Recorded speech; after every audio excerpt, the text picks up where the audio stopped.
Hey friends and neighbors, old Doc here, and Matthew. Howdy. In our project today, this is Saturday.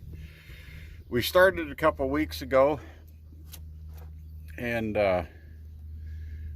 for those of you that don't know, this is a Ford Triton 5.4. This is a 2-valve.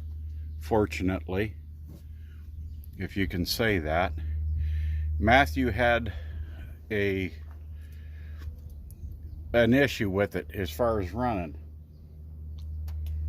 No codes when you'd shift, when the pickup would shift from drive into overdrive, it would start missing and kind of chugging along. Big time loss of power, fuel mileage go down, just ran like crap. So if you're having that issue with a 5.4 Triton, look into replacing your coils. And while you got your coils out, you just well put new spark plugs in. Now, the 2-valve has a different spark plug. It's more of a regular spark plug than the 3-valve. The 3-valve plugs are a nightmare, from what I understand. They have a tendency to break off and all that.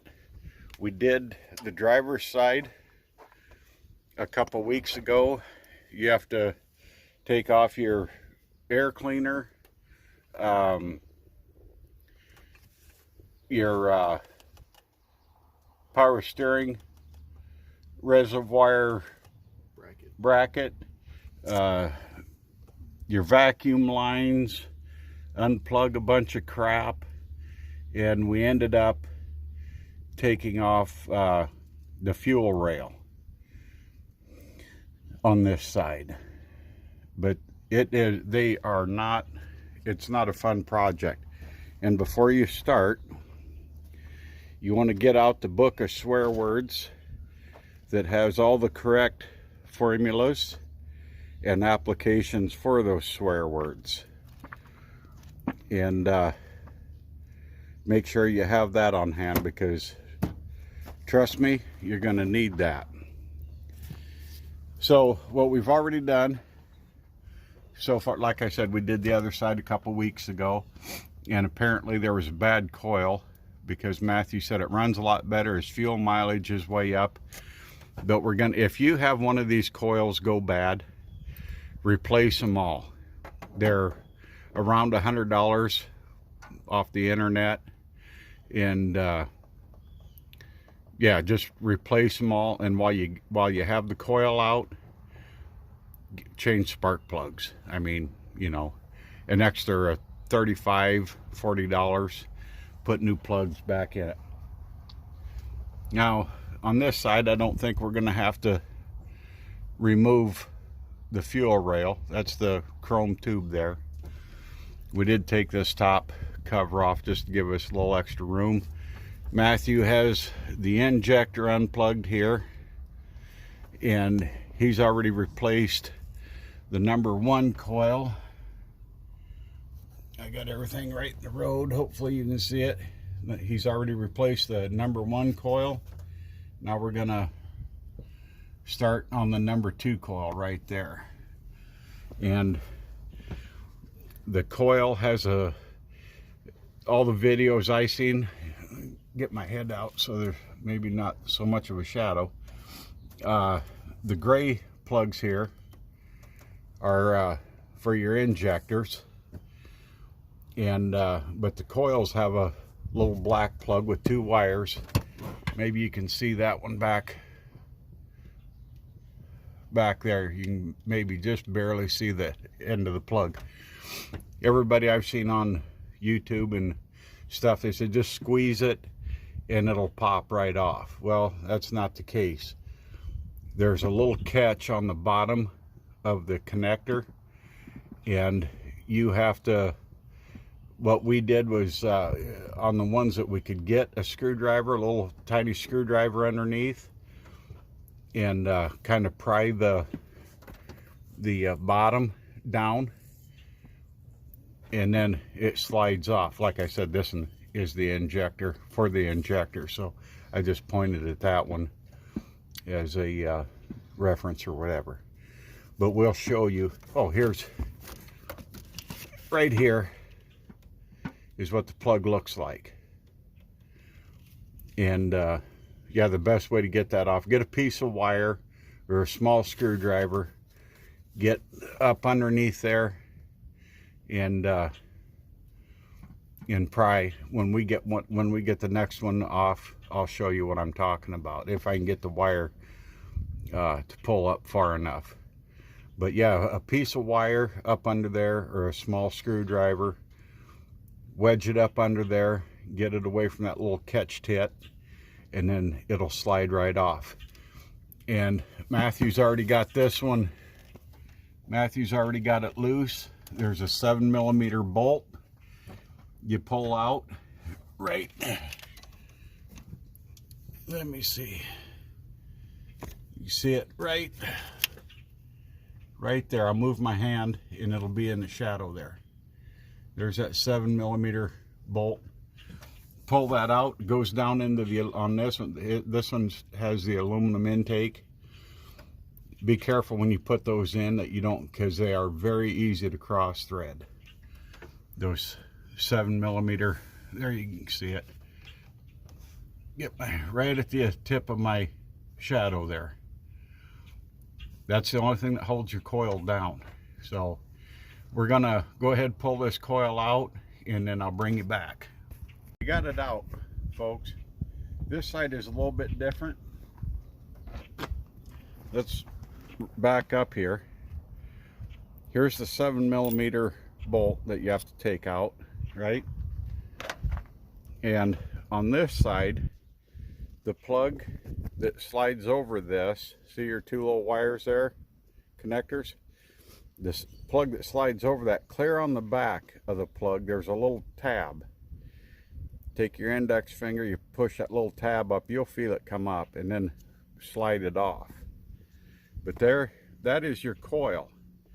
Your spark plug is down underneath here, and then this up here is supposed to seal, keep all the dirt and shit from getting down around your spark plug. You want to make sure you got an air hose and something to blow that out. You want to blow that whole bank out before you start, and then as you pull each one of these out, before you take the plug out, blow down in that hole and get all the dirt and crap and rust and shit up out of there. Now, you can replace just these rubber boots. Sometimes your rubber boot gets a crack in it, and that will short across and cause you a misfire. And this is your spring for your coil, and then this goes down over the end of your spark plug. And when you put these back in, or put your new coil in, notice there's this flat spot and that flat tongue sticking out there. Make sure when you, before you put this or your new one back in, that tongue is sticking out over the flat spot, not over here where it's round and all that. That way you know that your boot is oriented in the right direction to get down onto your spark plug. So this one came out of the number 2 cylinder. I got a marking pen in my pocket. I'm going to test these, and the ones that test good, we're going to keep. We got a bad one on the driver's side. Actually, the one on the number 5 cylinder, it was a different type.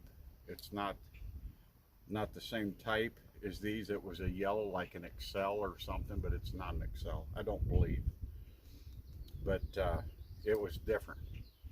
So, but we're going to go along with the ohm meter when we're done changing all these out, and we're going to test these and see which ones are bad. Those are going in the garbage.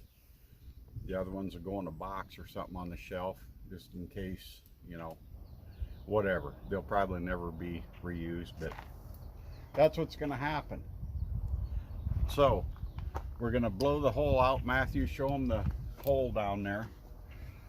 We're going to blow that hole out with the air before we pull that spark plug.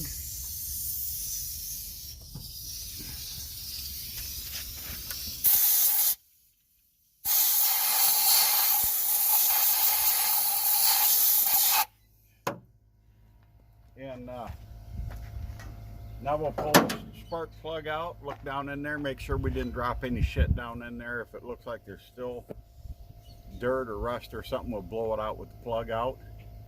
Replace the plug. A little bit of anti-seize on the plug threads.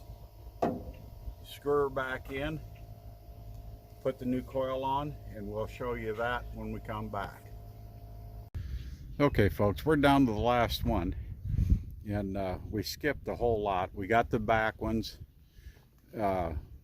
We got 4 and 3 back there. They're a nightmare. That's why we didn't bother, you know, recording all that. This one is goes in the number 2 cylinder, and Matthew's got it prepped. He's got to see the silicone grease on the end of the boot plug. He's going to put that in. I'm going to try to record as much as we can see. I got this little light. It clips on the billiard cap, and it's really handy for reaching clear back in them tight spots. And yeah, you're not going to be able to see anything because our hands are right in the way, which we can't help. Matthew's got it over the plug, pushing it down on top of the plug. Got her lined up there. We got his, oh, right here, Matthew. Yep. Matthew's got his little 7mm bolt that's going to go right in that hole to hold the coil down. And we got a little brass wire brush. We clean the threads up. Make sure there wasn't any crap in there, because those little damn things are easy to strip out. So we cleaned off the corrosion and the crud off the head, and cleaned up the threads, put a little anti-seize on it. Did the 100-year-old trick where you put a little piece of paper towel or something over the end of the socket so it fits the head of the little bolt. Fits in there. You don't want to go batshit crazy tightening these down. They're little 7mm dudes. Matthew's already got the coil plugged in. He's going to plug the injector back in. Right under your fingers there, Matthew. I was just looking for the coil plug. Oh, I thought you had the coil plugged in already. Nope.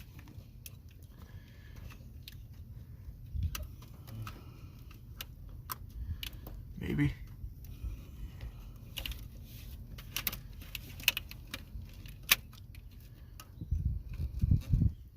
Those vacuum hoses are what's in this wire loom, and they're little kind of a hard plastic vacuum lines, and they're a pain in the ass.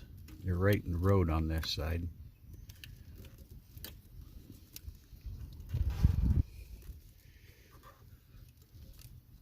There you go. That's up. There you go. Now she's clipped right on there. Now the injector gets plugged back in. Why are we flashing? I don't know. Hopefully we're still recording. But okay folks, this side's done. Matthew's going to go in and crank it up. We're going to see how it runs, and that'll be the end of the video. This is not, it's not an easy project. You can do it if you've never done it before, like us. We've never done it before. It's a pain in the butt. but you can do it.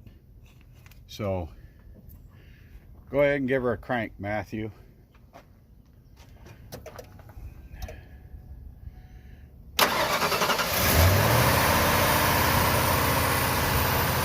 There she goes.